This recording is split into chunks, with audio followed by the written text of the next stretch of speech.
आपके कार्यकाल में आपने उत्तर प्रदेश की स्वास्थ्य को, सेहत को बेहतर करने के लिए ऐसा क्या किया कि जिससे लगता है कि पहले से स्वास्थ्य सेवाओं की तस्वीर उत्तर प्रदेश में बदल गई है? प्रदेश की जनता ने मुझ पर भरोसा किया है, तो अपने मरीजों को किस ढंग से दवा मिल रही मैं खुद जाकर के देखूंगा।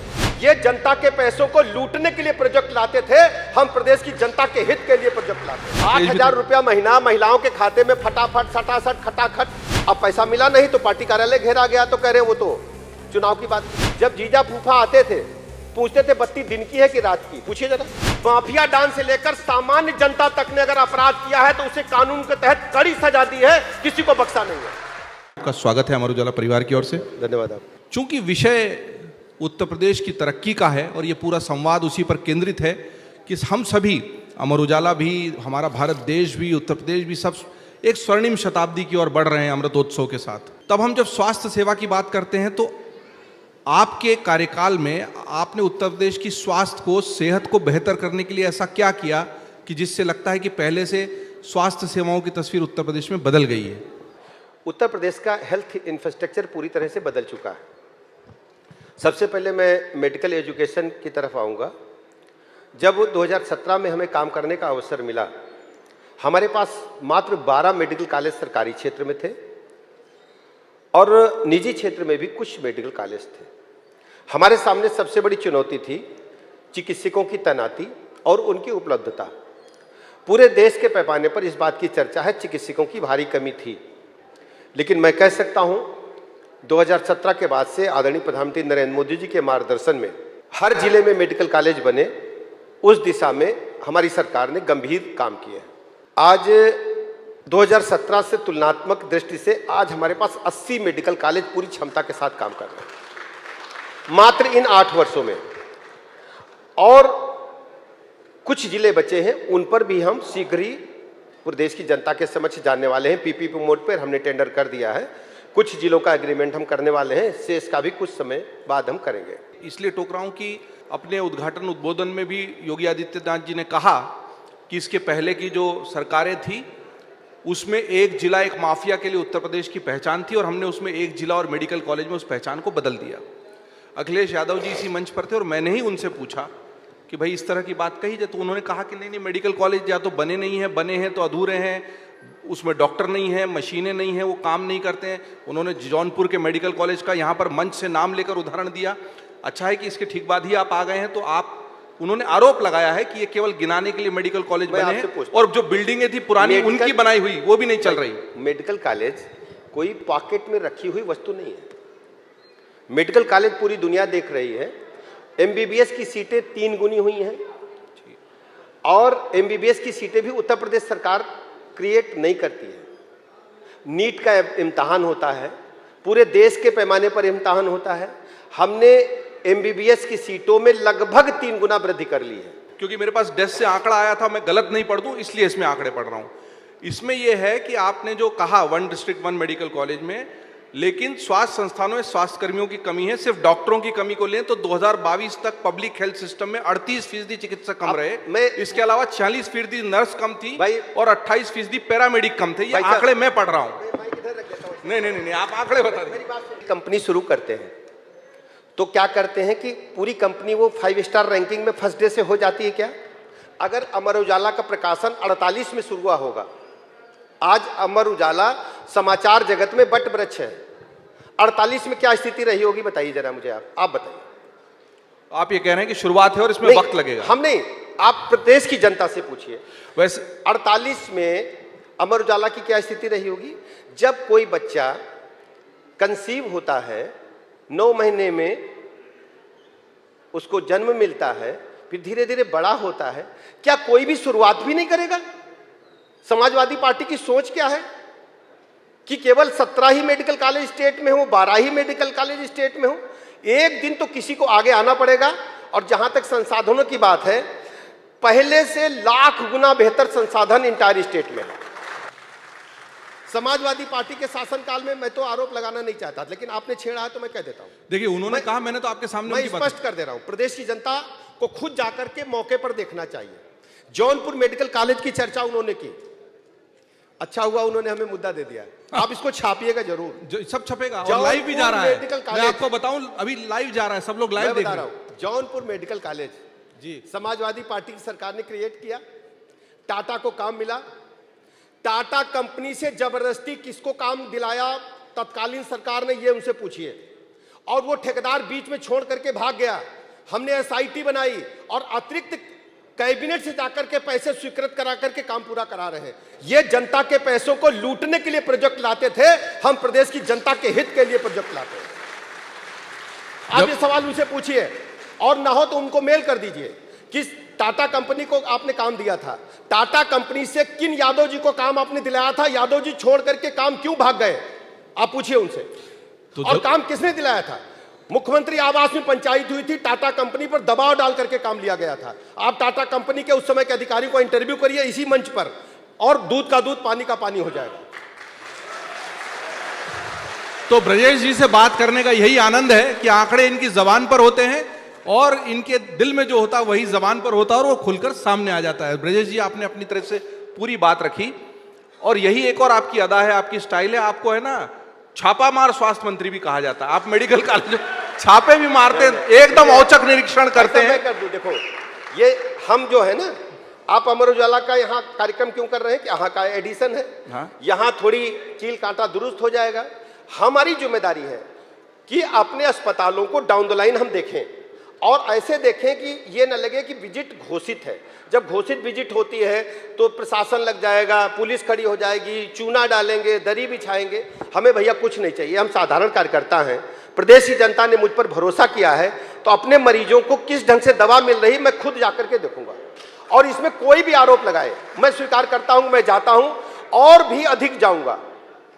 एक बार नहीं, अभी मैं 4 दिन पहले अयोध्या गया था। रुदौली छोटा सा कस्बा है, रुदौली के पास में एक छोटा सा अस्पताल था। लोग सोच रहे थे इस अस्पताल में नहीं आएंगे। मैं गया, नीचे बहुत अच्छा था, ओपीडी चल रही थी। लेकिन जब मैंने कहा बेड दिखाओ, 30 बेडेड अस्पताल है, तो एक भी बेड नहीं मिला मुझे। 4 बेड बगैर गद्दे के पड़े थे। हमने जांच बिठाई, कड़ी कार्रवाई करूंगा। किसान नहीं, इस पे ताली इसलिए भी बजनी चाहिए। देखिए मैं पूरा कर दूं, जरूर। कोई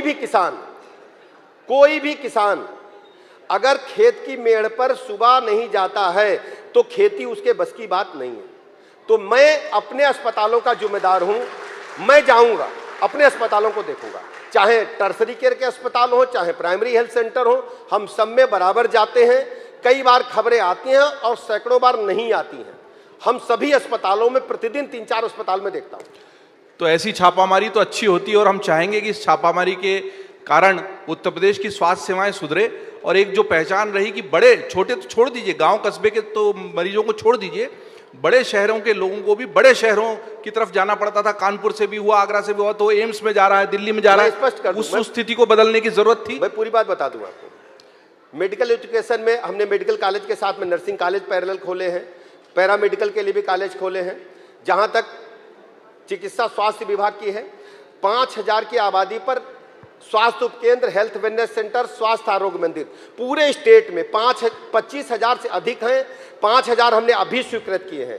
5,000 की आबादी पर एक छोटा अस्पताल हम बना रहे हैं, जहां सीएचओ की नियुक्ति होगी, 14 प्रकार की पैथोलॉजिकल जांचें होगी, जच्चा बच्चा के टीकाकरण की सारी सुविधाएं हैं, एएनएम उपलब्ध है डिलीवरी केसेज के लिए।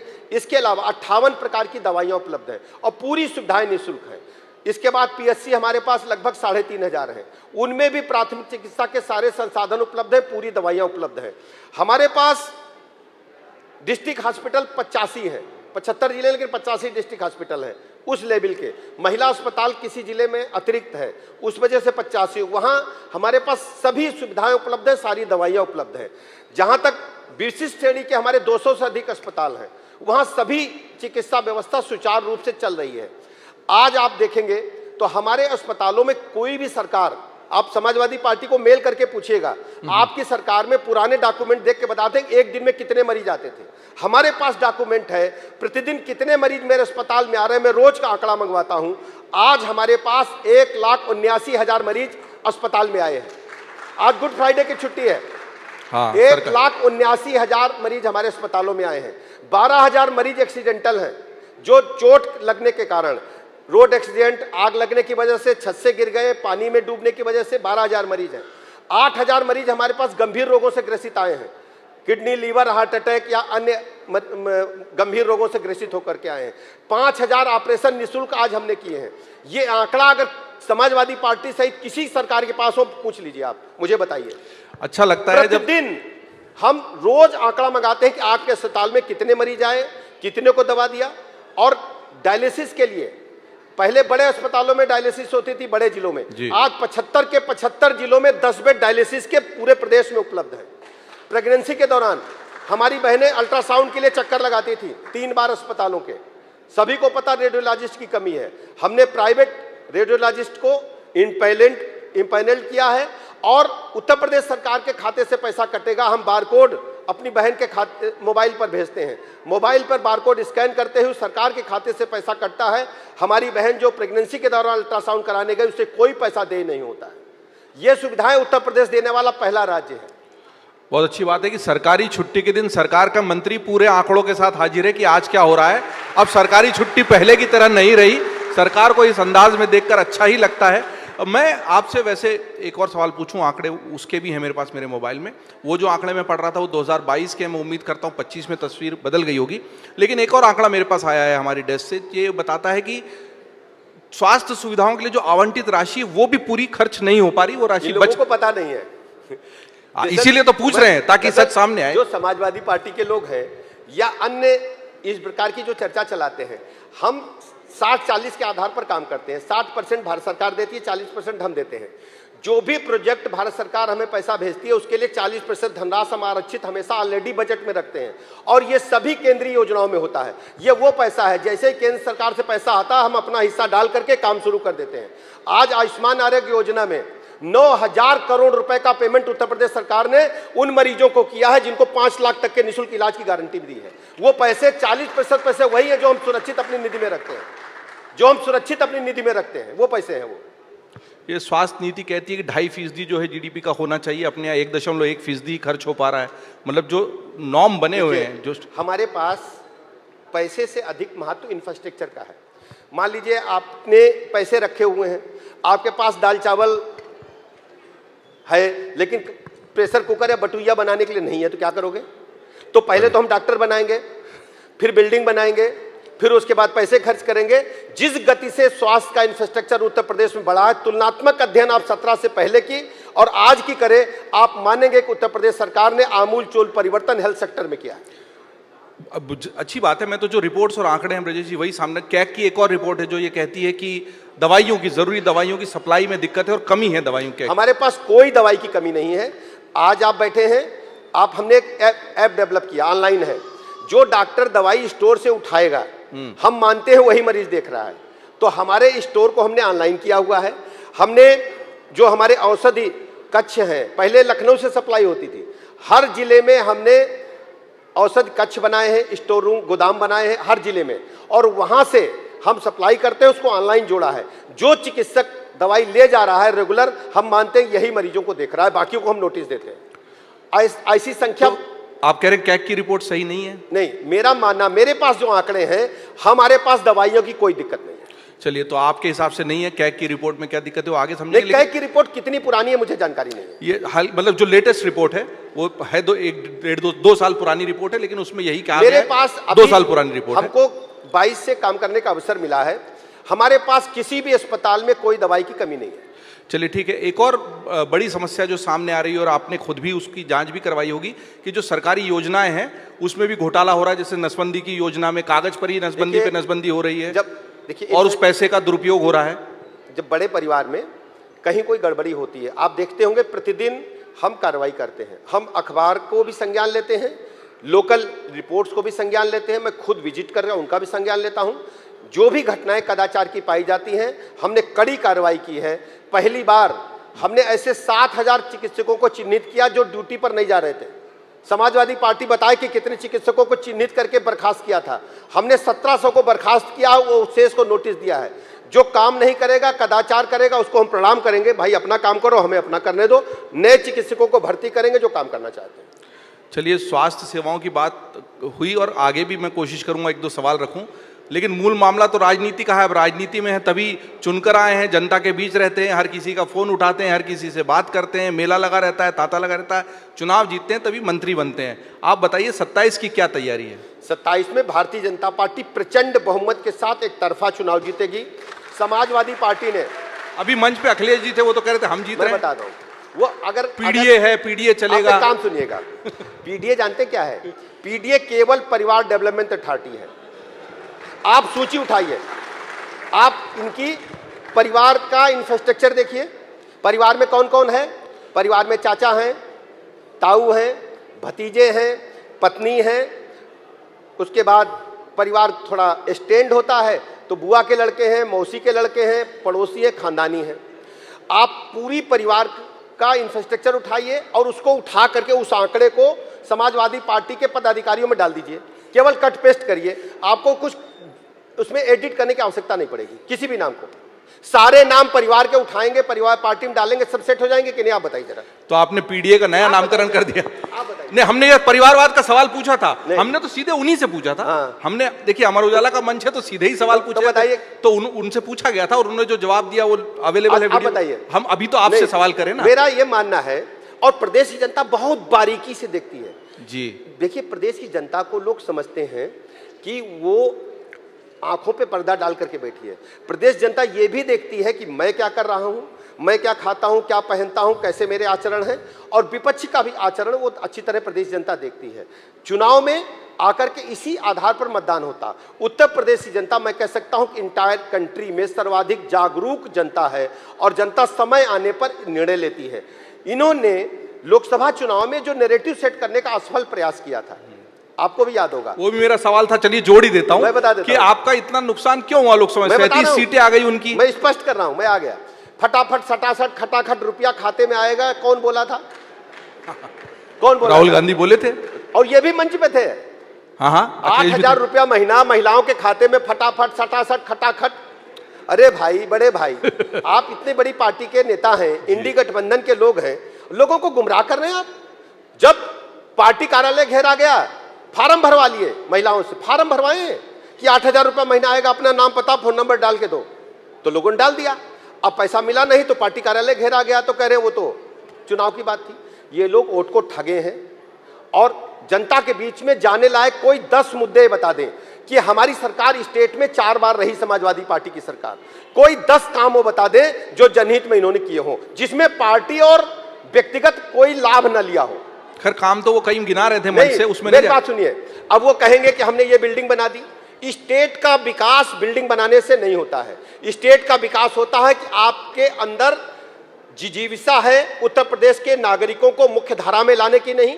उत्तर प्रदेश को बदनाम राज्य बनाकर के इन्होंने रखा था, बीमारू राज्य बनाकर रखा था। उत्तर प्रदेश का बच्चा यदि दिल्ली बंबई में जाकर के काम के लिए किसी के दरवाजे जाता था तो काम नहीं लोग देते थे, कहते थे अरे बैड एलिमेंट्स है। मैं बताता हूं, मुखर्जी नगर में हमारे यहाँ के यूपी के बच्चे पढ़ने जाते हैं, कमरा किराए पर नहीं मिलता था कि यूपी के लोग हैं लड़ाई झगड़ा करेंगे। उत्तर प्रदेश का नैरेटिव गुंडई, बदमाशी, लुच्चई, लफंगई का अखिलेश यादव जी और समाजवादी पार्टी ने बनाने का काम किया था। हमारी सरकार ने इंटायर कंट्री में उत्तर प्रदेश को डेवलप्ड स्टेट के रूप में, एक संभावनाओं वाले स्टेट के रूप में और एक ऐसे राज्य के रूप में विकसित किया है जो पूरा गुलदस्ता की तरह, उपवन की तरह खिल रहा है। आज सर्वाधिक एक्सप्रेसवे वाला कोई स्टेट है तो उत्तर प्रदेश है। 6 बनकर के तैयार चल रहे हैं, 11 पाइपलाइन में है। ये बिजली जो जल रही देख रहे हैं ना आप, हमारे उत्तर प्रदेश राज्य के गांव के भी लोग बैठे हैं सामने। पूछिए, जब जीजा फूफा आते थे पूछते थे बत्ती दिन की है कि रात की? पूछिए जरा। हाँ, पूछिए जरा। रात रात भर नहीं होती थी? नहीं नहीं, एक हफ्ता दिन में आती थी, एक हफ्ता रात में आती थी। अब पूछिए, पूछिए जरा ना। 2 ताली से पता लग जाएगा भाई, ताली बजाएंगे तो पता लग जाएगा। और सुनिए जी, आगरा जहां से आपका अखबार शुरू हुआ जी, आगरा में जनरेटर बनाने वाले सर्वाधिक हैं। आपको पता है कि नहीं पता है बात? जो लोकल जनरेटर होते हैं सर्वाधिक आगरा में बनते हैं। बिजली नहीं उन लोगों ने काम को डाइवर्ट कर लिया है कि अब जनरेटर बिक नहीं रहा है, नहीं बिकेगा। और इन्वर्टर बनाने वाले भी डाइवर्ट हो गए। अब बिजली अब जाती नहीं। समाजवादी पार्टी के शासनकाल में जिस दिन 20,000 मेगावाट बत्ती खर्च होती थी तो अखबार में निकलता था, हमने रिकॉर्ड कायम किया 20,000 मेगावाट बिजली सप्लाई करके। आज उत्तर प्रदेश में 30,000 मेगावाट से अधिक बिजली हम खर्च कर रहे हैं और बिजली की हमारे पास कोई कमी नहीं है। पहला सवाल ये कि बहुत संवेदनशील मसला और उस पर मैंने अखिलेश जी से भी पूछा था। आगरा की चूंकि आपने बात की, आगरा से ही समाजवादी पार्टी के जो सांसद हैं रामजीलाल सुमन, वो कहते हैं कि राणा सांगा जो थे वो तो गद्दार थे और वो अपने बयान से पलटे हुए थे और इसको लेकर पूरे उत्तर प्रदेश में विवाद, और इससे जुड़ा वक्फ कानून। मैं प्रदेश की जनता से कहना चाहता हूं, हम काम करने वाले लोग हैं। प्रदेश की जनता को पानी, बिजली, सड़क, स्कूल, अस्पताल, शिक्षा, स्वास्थ्य से मतलब है। ये सब काम उनके पास है जो लोग चर्चा में नहीं है, काम नहीं है। हम लोगों का नजर पूरी तरह काम पर है, इन चर्चाओं पर कोई दम नहीं है। ये लोग जो चर्चा करते हैं उनको समाज ने नकार दिया है। उत्तर प्रदेश की जनता चाहती है कि उत्तर प्रदेश का लाइन ऑर्डर नंबर 1 पर हो। हमारी बहू बेटी रात को 12 बजे भी आज हजरतगंज में कॉफी पीने आ सकती है। समाजवादी पार्टी शासनकाल में संभव था क्या? जरा उनसे पूछिए एक सवाल। अगले मौके पे पूछा जाएगा। नहीं, कभी पूछिएगा, फोन करके पूछिएगा कि भैया क्या हुआ था, बिटिया 12 बजे गई रहा, क्या हुआ था? अम्मा का दिल धक धक करता है। और चर्चा उधर हाथरस की आई। हाथरस कांड हो या उत्तर प्रदेश का कोई कांड हो, माफिया डॉन से लेकर सामान्य जनता तक ने अगर अपराध किया है तो उसे कानून के तहत कड़ी सजा दी है, किसी को बख्शा नहीं है। बहुत बढ़िया ब्रजेश जी। एक सवाल ये है कि क्या 2027 में भी मुख्यमंत्री योगी आदित्यनाथ ही होंगे? देखिए, उत्तर प्रदेश में प्रचंड बहुमत की धूम धड़ाके के साथ, जनता के आशीर्वाद के साथ सरकार चल रही है और कोई भी सवाल नहीं, आपके नाम के आगे भी उप ही लगा रहेगा। कोई भी सवाल फ्यूचर टेंस में नहीं होता है। नहीं, अब चूंकि चुनाव की तैयारी है, कोई भी सवाल फ्यूचर टेंस में नहीं। वैसे आपकी मुस्कुराहट ने भी कुछ जवाब तो दे ही दिए हैं और कुछ जवाबों को हम 27 तक टाल दें तो बेहतर होगा। संवाद के मंच सजते रहेंगे और सवाल जवाब के सिलसिले चलते रहेंगे। भारतीय जनता पार्टी का मात्र एक उद्देश्य है कि उत्तर प्रदेश विकसित राज्य बने, पूरे राष्ट्र में नंबर 1 पर बने और यहां का युवा उत्तर प्रदेश में काम करे, उत्तर प्रदेश के बाहर जाने की अनुमति न हो और उत्तर प्रदेश बाहर के लोगों को नौकरी देने वाला राज्य बने। ऐसे स्टेट की कल्पना हमारे मन में है और ये हमारी सरकार करके रहेगी। हम यही कामना करते हैं कि स्वास्थ्य सेवाओं को बेहतर करने के लिए आपने जो संकल्प लिया है, प्रण किया है, वो चलता रहेगा। उत्तर प्रदेश तरक्की के पथ पर अग्रसर हो और उसमें मीडिया के रूप में 77 वर्षों की हमारी यात्रा के साथ हम क्या योगदान दे सकते हैं, संवाद के इसी मंच का यही उद्देश्य था। आप आए ब्रजेश पाठक जी अपने व्यस्त दिनचर्या के बीच और हमें समय दिया, आपका बहुत बहुत आभार। अमर उजाला के इस तरह के मंच पर ऐसी बातचीत आगे होती रहेगी। पुनः एक बार हम सभी की ओर से जोरदार तालियों के साथ ब्रजेश पाठक जी को उप मुख्यमंत्री उत्तर प्रदेश बहुत बहुत धन्यवाद। अगर आप ये वीडियो YouTube पर देख रहे हैं तो हमारे चैनल को सब्सक्राइब करें और बेल आइकन को दबाना ना भूलें। अगर आप Facebook पर ये वीडियो देख रहे हैं तो हमारे पेज को लाइक करें।